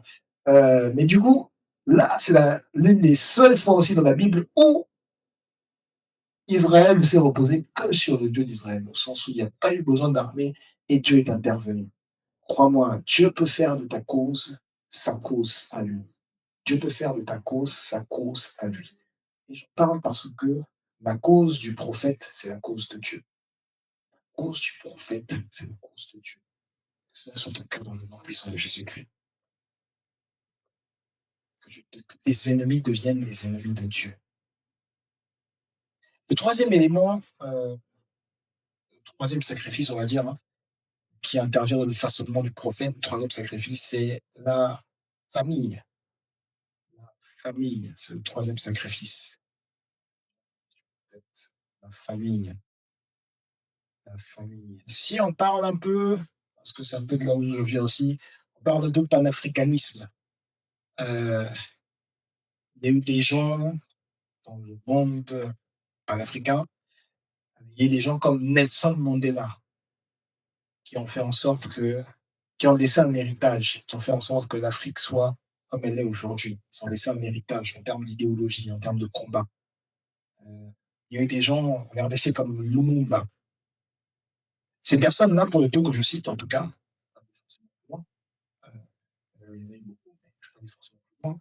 ces personnes-là, pour le peu que je cite, ces personnes-là qui ont laissé un certain héritage en Afrique, on peut en trouver ailleurs, dans d'autres pays, hein, il y a Martin Luther, bref. Ces personnes-là qui ont laissé un héritage dans leur pays, un héritage qui va au-delà même de leur pays, ces personnes-là, si elles avaient passé tout le temps qu'elles devaient passer, qu'elles voulaient peut-être passer avec leur famille, elles ne seraient pas arrivées à laisser cet héritage-là. Si elles devaient se dire, tous les dimanches, barbecue avec la famille, tous les samedis matins, brunch avec la famille, tous les samedis après-midi, karting avec ma petite sœur, avec mon petit frère, avec mon enfant, ils n'auraient pas eu ce type d'héritage du tout. Du tout. Cet héritage a été laissé, déposé parce que c'était des gens qui pouvaient passer du temps, qui étaient disposés à passer du temps loin de leur famille. Et crois-moi, en étant prophète, tu vas t'éloigner de ta famille. Dieu va vraiment t'éloigner de ta famille. Tu pourras avoir le temps de les voir, c'est vrai, c'est pas que tu vas jamais les voir. Tu pourras avoir le temps de les voir. Après un certain temps, tu pourras revenir vers eux, voilà. C'est pas que tu vas jamais, jamais, jamais les voir, mais tu seras éloigné d'eux. Tu ne seras pas tu auras ta vie de prophète et au bout du compte, un jour, tu auras aussi la vie avec la famille. Et la vie de prophète sera bien plus prenante parce qu'elle est plus, parce que c'est elle qui sera beaucoup plus comptabilisée dans l'appel que Dieu avait mis sur ta vie. Et c'est le prix à payer soi-même pour être soi-même, pardon, une atmosphère particulière. C'est le prix à payer pour être soi-même une atmosphère particulière parce que le prophète est une atmosphère. Dis avec moi, je veux être une atmosphère particulière.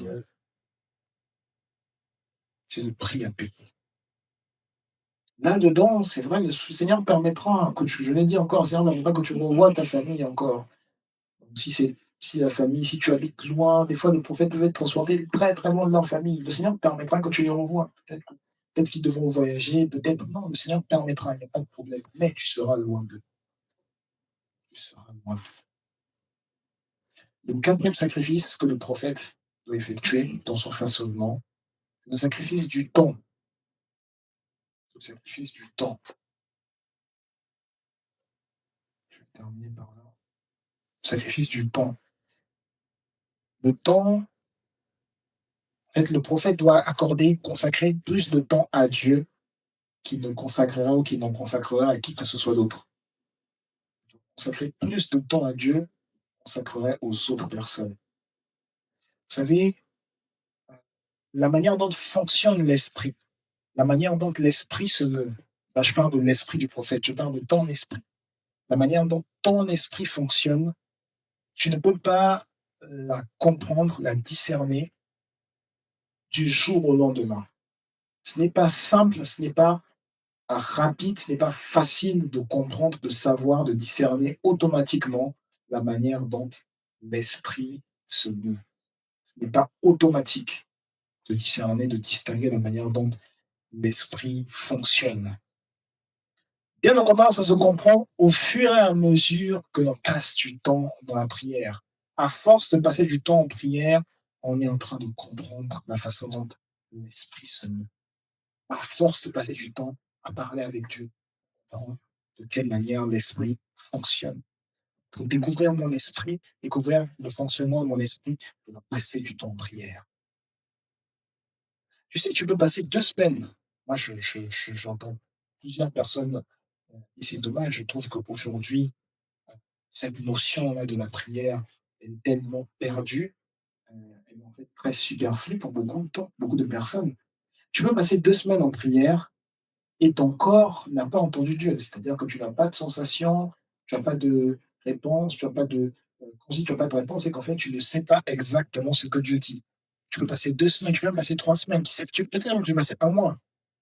Et ça ne veut pas dire que, numéro un, ça ne veut pas dire que Dieu n'a pas parlé.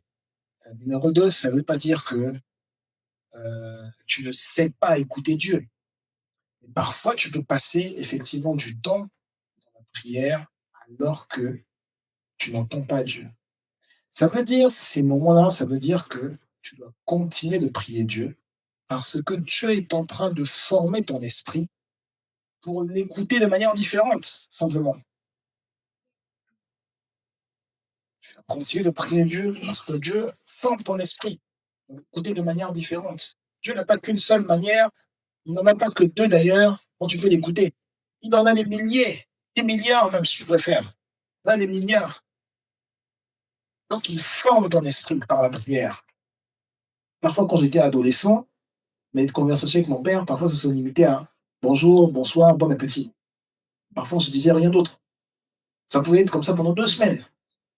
On ne se disait rien d'autre. On n'avait pas de problème. Je n'avais pas de problème avec lui. Lui, il n'en avait pas avec moi. Bonjour, bonsoir, on mange. On est à table en même temps.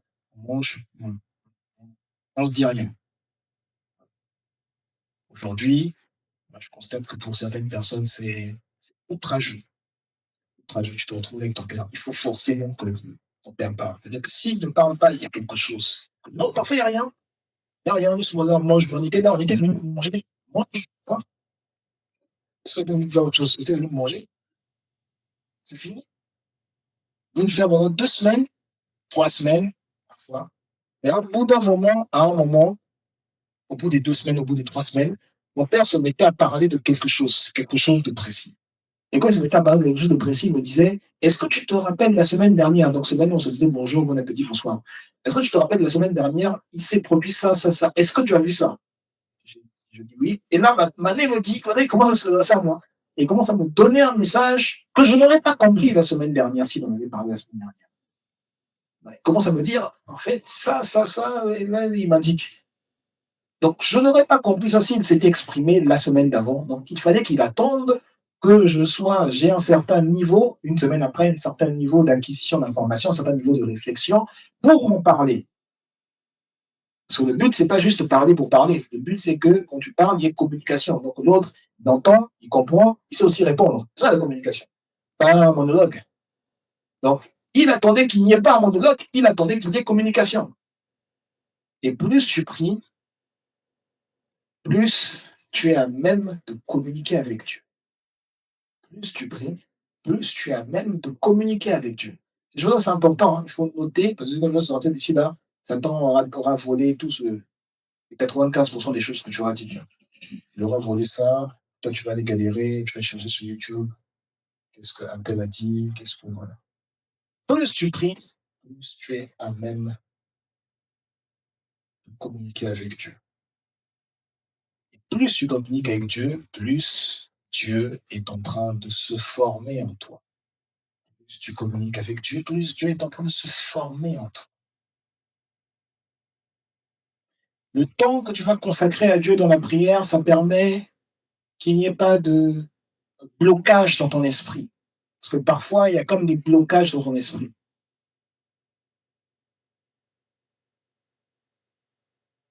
Parfois, il peut y avoir des blocages dans mon esprit.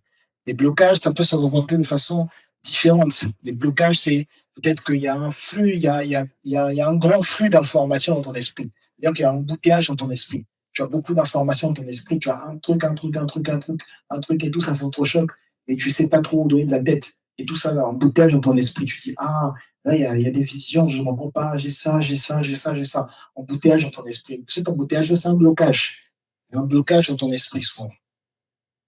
C'est-à-dire que parfois, tu as beaucoup de noms, d'autres tu as le nom, tu as peut-être un peu de noms, mais ces noms-là, ça ne veut pas dire grand-chose. Voilà, ça, c'est un blocage dans ton esprit. Mais un blocage dans l'esprit, c'est pas grave. Un blocage dans l'esprit, au moins, tu as un blocage dans l'esprit. Euh, Deux choses que tu peux faire. La première chose, par exemple, c'est parler en langue. Un blocage de mon esprit, je parle en langue. Pendant que je suis en train de parler en langue, je sais que je suis en train de prier. Je suis sûr et certain que c'est mon esprit qui est en train de prier. Je parle en langue, donc comme je parle en langue, je suis en train de débloquer mon esprit. Et donc, pendant que je parle en langue, dans ma pensée est telle que je suis en train de dire à Dieu, maintenant ce message va être de plus en plus clair, ta parole va être de plus en plus claire, ce que tu me dis, ça va être de plus en plus clair. Je vais savoir ce que tu es réellement en train de me dire. Je vais savoir exactement qu'est-ce que tu es en train de me dire.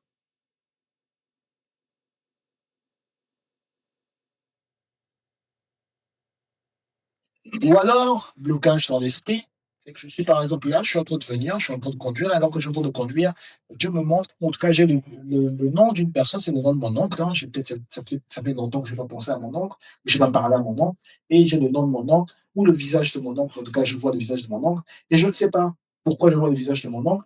Eh bien, là, il y a un blocage dans l'esprit, je ne connais pas la suite, je ne sais pas encore qu'est-ce qu'il faut faire, qu'est-ce qu'il faut que je passe. Immédiatement, je parle à Dieu, je dis à Dieu, Seigneur, je te confie mon oncle, je te confie sa vie. Euh, peux-tu me dire, Seigneur, qu'est-ce qui est en rapport avec sa vie en ce moment-ci, sur lequel tu souhaites intervenir? Parce que moi, je suis chrétien. Le chrétien est dans la pensée de Christ. Moi, si mon oncle me vient en tête, si mon oncle vient dans ma pensée, ça veut dire que c'est Christ qui m'a fait penser à lui, c'est pas moi-même. C'est sûr, moi, c'est mon niveau de foi. La pensée, c'est la pensée de Christ. Donc, à partir du moment où j'ai la pensée de Christ, je sais que forcément, si c'est venu son image est venue dans ma tête, c'est-à-dire qu'à ce moment-là, Dieu veut certainement que je fasse quelque chose, ou Dieu pense certainement de délivrer un message à son sujet. Et là, je commence à parler à Dieu. Qu'est-ce que tu veux me dire par rapport à mon oncle? À quelle phase de sa vie est-il? quelle est la chose, le chemin par lequel il est en train de passer, par quoi est-ce qu'il est en train de passer actuellement et que tu voudrais me montrer. Et je suis en train de poser ces questions à Dieu. Alors que je pose ces questions à Dieu, si à un certain moment les mots me manquent en français, ben je passe dans ma prière en langue. Si les mots manquent en français, je me passe dans la prière en langue. Et tout ça, ce sont des choses qui me permettent de débloquer mon esprit. Débloquer mon esprit. Et je débloque mon esprit pour avoir la bonne information. C'est de cette manière-là que l'on développe la sensibilité dans l'esprit. De cette manière-là, on peut développer la sensibilité dans l'esprit. Et de cette manière-là, on est en train d'utiliser le temps que Dieu nous a donné à bon escient. Parce que mon temps, je dois l'occuper en parlant à Dieu. C'est le rôle du prophète. Mon temps, je dois l'occuper en parlant à Dieu. Mon temps, je dois l'occuper en parlant à Dieu. Et plus je parle à Dieu, plus je rejette l'esprit du jugement. Plus je parle à Dieu, plus je rejette l'esprit du jugement. Négatif, je veux dire, négatif, jugement négatif. Je suis en train de rejeter, de le repousser dans de moi. Parce que moi, je crois que Dieu m'a envoyé sur terre pour aider le maximum de personnes. Et l'aide que je leur apporte, c'est en leur apportant Jésus. Et je veux leur apporter Jésus. Tous les jours de ma vie, je veux leur apporter Jésus. Tous les jours de ma vie, je veux leur apporter Jésus. Alors, c'est devient, on va prier. On va prier. Le point de prière, c'est Seigneur, je veux poursuivre l'intimité qui a déjà été initiée et que j'ai déjà avec toi. Je veux la poursuivre pour qu'elle soit plus grande. Si à un certain moment, elle s'est comme isolée ou elle était comme confrontée à une forme de modernité qui n'était pas la tienne. Seigneur, je veux passer à un nouveau stade de l'intimité avec toi. Je veux passer à une nouvelle fréquence, de nouvelles vibrations de l'intimité que j'ai avec toi. Et cela est normal, cela doit être naturel pour moi. En tant que chrétien, en tant que prophète de Dieu, je dois avoir une intimité réelle avec toi. Je veux, Seigneur, que tu me conduises encore dans une intimité plus grande, plus profonde. Et je te remercie pour hier. Hier, l'intimité était grande. Peut-être même que ce matin encore, l'intimité était grande. Mais je dois atteindre un niveau d'intimité plus grand encore, plus grand encore, plus grand encore. Je te prie, Seigneur, dans le nom de Jésus-Christ. Nous prions, nous prions, nous prions, nous prions ensemble. Nous prions ensemble. Seigneur, je veux une intimité plus grande, je veux une intimité plus profonde, je veux une intimité plus conséquente avec toi. Je veux des réalités plus grandes, des réalités plus grandes de l'intimité avec toi, des réalités plus grandes de la vie avec toi. Je veux des réalités plus grandes de l'intimité avec toi. Si j'ai peut-être une intimité sociale, moi je veux une intimité spirituelle. Si j'ai déjà eu une intimité sociale, Seigneur, je veux une intimité spirituelle. Si j'ai déjà eu une intimité sociale, une manière de me mouvoir sociale, je veux une intimité spirituelle, parce que c'est cela ma réalité. Mon intimité spirituelle, Seigneur, l'intimité que j'ai avec toi, ça sera une intimité grande, elle sera grandiose, il y aura des effets grandioses, et ça sera avec des conséquences. Ça sera avec des conséquences pour ma vie, ça sera avec des conséquences qui seront éternelles. Cela sera avec des conséquences qui seront éternelles. Je veux une intimité plus grande, je veux une intimité plus profonde, je veux une intimité plus profonde. Donne-moi, Seigneur, la capacité de résoudre les circonstances difficiles de ma vie par mon intimité avec toi, par mon intimité avec toi, par le conseil de Dieu. Intronise-moi, Seigneur, dans ton conseil. Intronise-moi, Seigneur, dans ton conseil, dans ton armée de conseillers, dans mon armée de conseillers. Là où les gens se réunissent et entendent ta voix. Introduis-moi, Seigneur, dans ton conseil. Là où les gens se réunissent et entendent ta voix. Là où je peux me consacrer à toi. Là où je peux détecter le conseil divin. Là où je peux détecter l'élan divin, l'élan de Dieu concernant le conseil divin. J'ai besoin de ta foi. J'ai besoin de ta foi et ta foi me permettra de demeurer dans cette intimité. Foi me permet de demeurer dans cette intimité. J'ai besoin de ta foi qui va me permettre de demeurer dans cette intimité parce que ta foi me fait ressembler exactement à ce que tu es, exactement à qui tu es. Si ta foi est engendrée en moi, si ta foi est rendue manifeste en moi, alors même dans le monde spirituel, on reconnaîtra que je suis exactement comme toi. Alors même dans le monde spirituel, même dans le monde céleste, on reconnaîtra que je suis celui qui marche avec toi, celui qui marche avec. Je veux être être à tes côtés à tout instant. Je veux marcher à tes côtés. Je veux être à tes côtés à tout instant. Qu'il n'y ait pas un seul instant où je sois loin de toi. Non, je veux marcher à tes côtés à tout instant. Seigneur, enivre-moi encore de ta présence. Enivre-moi encore de ta présence. Que je ne me sens pas.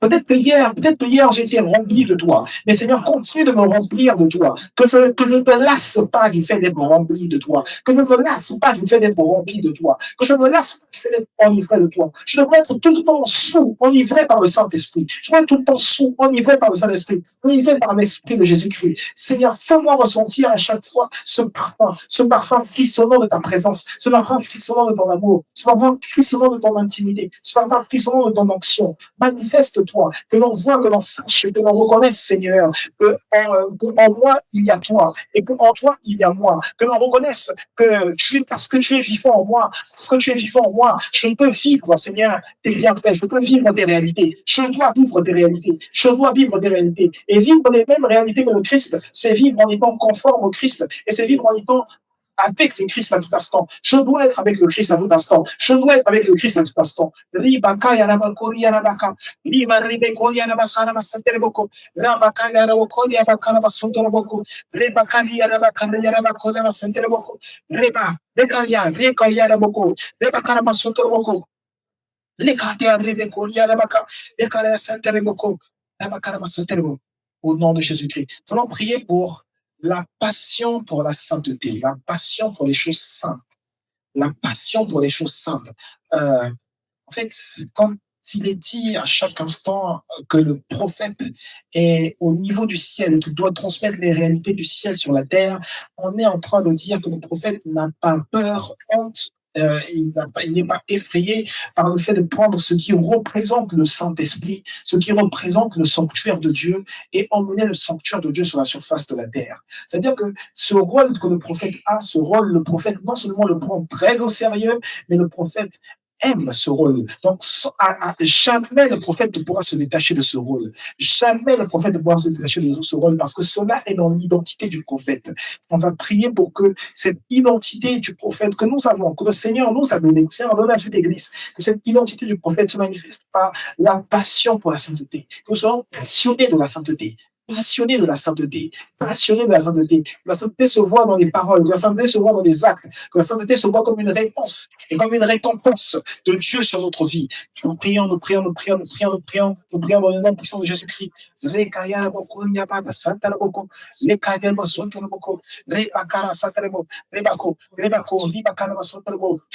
passionné par les choses du monde. Je veux être passionné par la télé. Je veux être passionné même par que ce soit dans les bains domestiques, que ce soit quelque chose d'autre. Non, je n'ai pas été passionné par ça. Je dois être passionné du divin. Je dois être passionné du divin. Je dois être passionné des choses célestes, passionné de la sainteté, passionné de la sainteté, passionné des choses saintes, passionné des choses saintes, les choses saintes. Cela doit être ma passion. Cela doit être ma passion. Cela doit être mon environnement de vie. Cela doit être mon environnement de vie. Cela doit être les noms de cœur récents que j'ai, les noms de cœur nouveaux que j'ai, les noms de cœur perpétuels que j'ai. Cela doit être réel. Cela doit être ma réalité. La passion pour l'Esprit Saint. Passion pour la sainteté, passion pour l'Esprit Saint.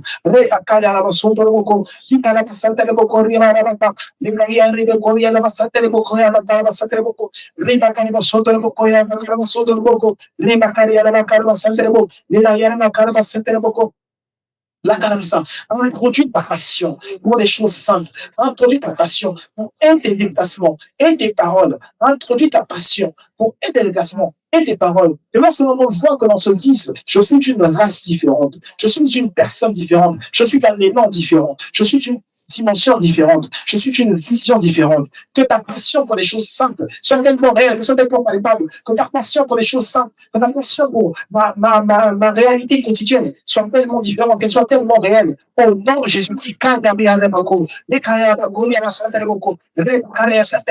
au nom de Jésus-Christ,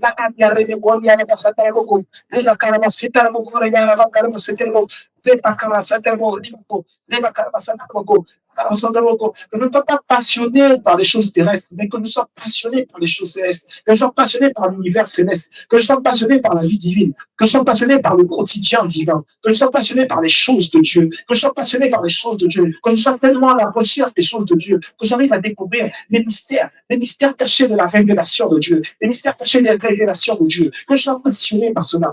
passionné par cela, enivré de la présence de Dieu, enivré de la présence de Dieu, passionné par cela, passionné par la réalité de Dieu, passionné par les réalités divines, passionné par les réalités divines. Reta kode avata.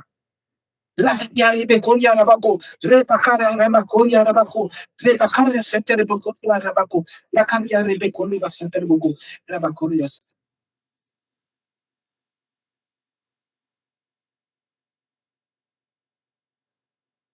On va dire dans le nom de Jésus-Christ,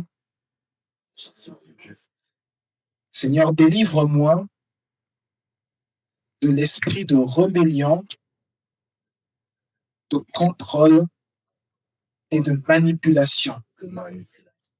Que aucun de ces esprits ne trouve sa place en moi et que mon appel soit rendu libre de l'influence de ces esprits dans le nom puissant de Jésus-Christ. Prie avec moi, prie avec moi, prie avec moi. Je déclare maintenant, je me rends libre par la puissance de Dieu. Je me rends libre de tout esprit de rébellion, de tout esprit de contrôle, de tout esprit de manipulation.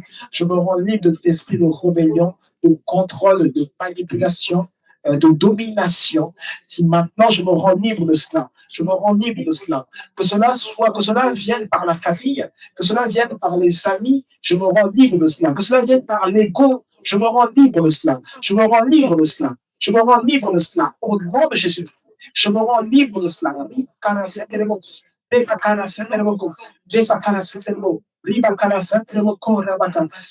libre de cela. Je me rends libre de cela. Je me rends libre de cela. Au nom puissant de Jésus-Christ.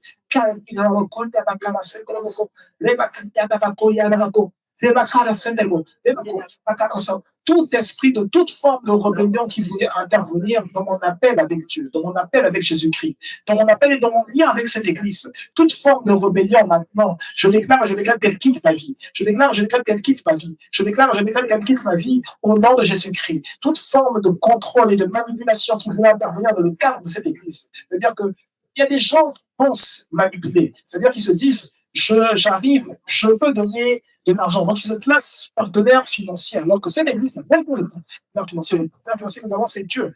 Ils se placent partenaires financiers et se disent, parce que je suis partenaire financier, moi, je peux commanditer les choses, moi, je peux commanditer cela. Alors que là, ce que Dieu appelle, ce que Dieu attend de tout un chacun ici, c'est le cœur, c'est le temps du cœur. Et alors que le temps du cœur est effectué, la suite logique, ce sont les actes de suivi du Christ, les actes de suivi du cœur de Dieu, les actes de suivi du cœur de Dieu, par l'amour que l'on rend manifeste à notre Père, avec nos frères, avec nos sœurs en Christ. Si cela n'est pas concrètement réalisé, alors il y a de la manipulation. Si cela n'est pas concrètement réalisé, alors il y a une volonté de domination. Si cela n'est pas concrètement réalisé, alors il y a un désir de contrôle, un désir de subordiner. Dans le nom de Jésus-Christ, nous nous débarrassons des esprits de rébellion, nous nous débarrassons des esprits de contrôle, nous nous débarrassons des esprits de rébellion, nous nous débarrassons des esprits de contrôle. Dans le nom puissant de Jésus-Christ, nous mettons un terme à la manipulation, nous mettons un terme à la manipulation, nous mettons un terme à la manipulation. Au nom de Jésus-Christ, nous mettons un terme à la manipulation. Au nom de Jésus-Christ. Nous déclarons et rejetons l'enfant. Tout ce qui avait été emmené dans ce lieu pour venir manipuler, pour venir manipuler, pour venir détruire la justice. Aujourd'hui, nous déclarons, nous confessons, je l'ai rendu nul et sans effet au nom puissant de Jésus-Christ. Je l'ai rendu nul et sans effet au nom puissant de Jésus-Christ. Je l'ai rendu nul et sans effet au nom puissant de Jésus-Christ.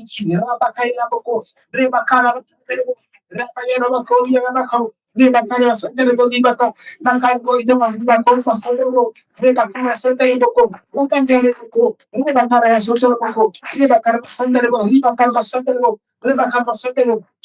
force du diable, toute force diabolique est bonheur de ce secteur, est bonheur de ces camps de la rébellion, et les spécialistes de la rébellion, et les spécialistes du conseil, les spécialistes de la manipulation. Je déclare dans le corps puissant de Jésus-Christ, ils sont bannis de ce lieu, ils sont bannis de cette église, ils sont bannis de cette église, au nom de Jésus-Christ. Era kaya bo ko la masande bo ne ba kana se kero bo da hala so ne ne ila ko so ne ko ta ba so ne ko ne ba so ne ko ne ba so ne ko la cambia de nuevo, le la calma santa y va con le la calma so de ko ne ba kana masande bo ko da ba kaya na ko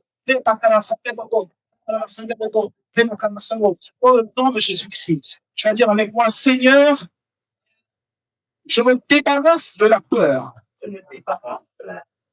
Toi, esprit de peur, dans le nom de Jésus-Christ, tu plies bagage et tu sors de ma vie.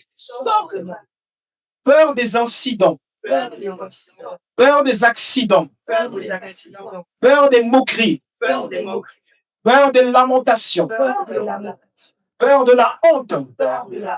Je me débarrasse de toi et dans ma vie de prophète, tu n'auras plus jamais de place dans le nom puissant de Jésus-Christ.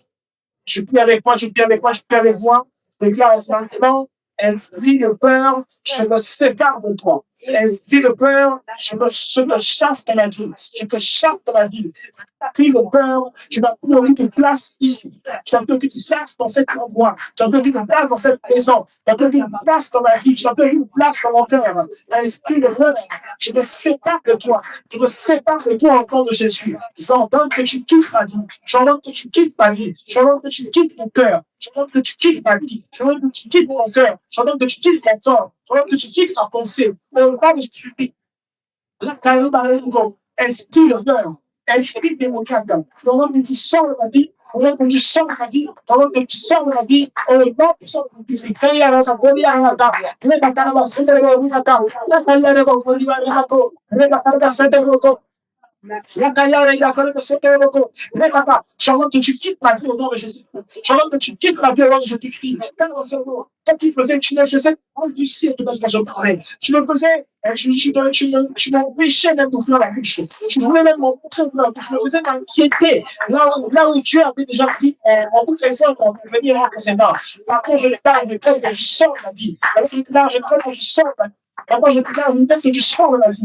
Au nom puissant de Jésus-Christ. J'entends que tu libères ta vie. Au nom puissant de Jésus-Christ. Tu es la sainte de la sainte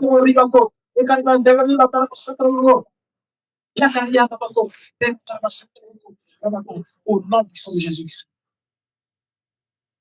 Tu vas dire avec moi, maintenant, je réponds au rejet et au ridicule. Et ma réponse est que je vis de manière victorieuse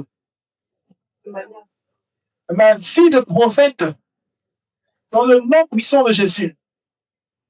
Je vis de manière victorieuse face au rejet et au ridicule dans le nom puissant de Jésus-Christ. Et rien ne pourra me l'empêcher et rien ne pourra me nuire dans le nom puissant de Jésus-Christ.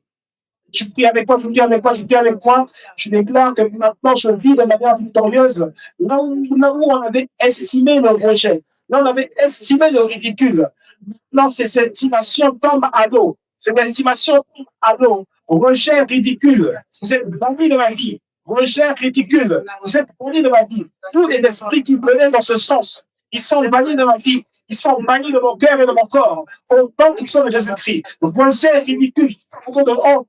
Vous êtes bannis de ma vie, vous êtes bannis de mon corps et de mon cœur, au nom puissant de Jésus-Christ. J'ordonne maintenant, par la nom puissant de Jésus-Christ, que je vis de manière victorieuse. Et j'ordonne maintenant la multiplication des bienfaits de Dieu, la multiplication des bienfaits de Dieu, la multiplication des bienfaits de Dieu dans cette vie et dans cette ville, la multiplication des bienfaits de Dieu au nom puissant de Jésus-Christ. Je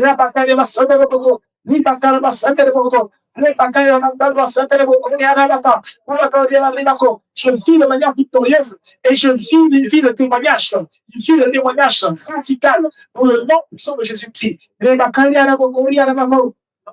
La carrera sotoro boko laka, neta carrera sotoro boko, neta carrera kori masanta boko, neta carrera masanta boko, neta carrera dari riba kori sotoro boko, neta carrera masanta kori kori masanta boko, neta carrera masanta riba ka, neta carrera masanta riba kori masanta boko. No, so just carrera riba kori masanta boko. La carrera riba kori masanta boko, la carrera masanta boko, la carrera boko. Tout esprit de rejet est banni de ma vie. Tout esprit de rejet est banni de ma vie. Car tout esprit de ridicule est banni de ma vie. Tout esprit de ridicule est banni de ma vie.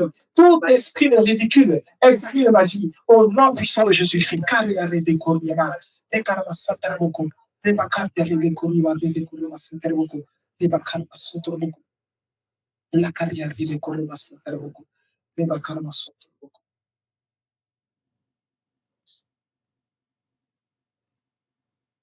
Ce temps de prière, nous allons prier contre l'immoralité sexuelle et tout fardeau emmené par le diable qui était lié à la persécution. Déclarer que l'immoralité sexuelle ne sera pas associée à notre image, ne sera pas associée à notre histoire. L'immoralité sexuelle n'y sera pas associée. Et toutes les persécutions diaboliques que Satan avait voulu faire multiplier dans notre vie pour que nous abandonnions la vie chrétienne, pour que nous abandonnions la vie avec Dieu, que nous abandonnions la peine de Dieu sur notre vie, tous ces fardeaux liés à la persécution, aujourd'hui, maintenant, sont ôtés.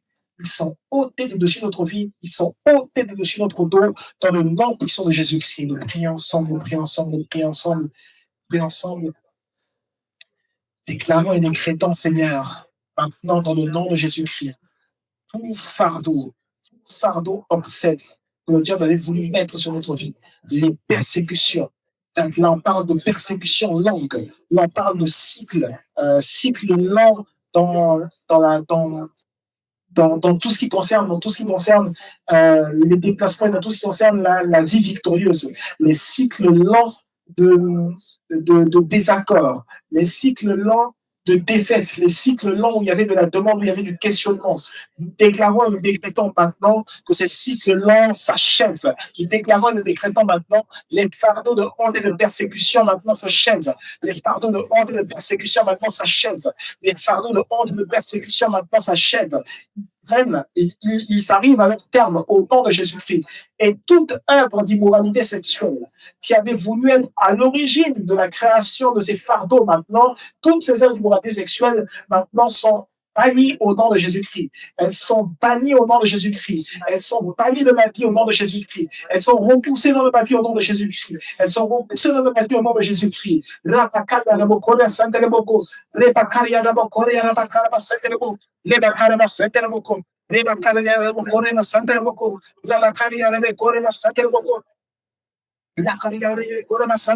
Lima Canaya de Bacorino Santa Poco, La Cayana de Cornia de Santa Moco, Lepa Caria de Bacani Mosotro Moco, Lepa Cara Santa Moco, Lepa Cara Santa Moco, Dakar Sotro Moco, au nom puissant de Jésus-Christ. Grâce à Dieu beaucoup.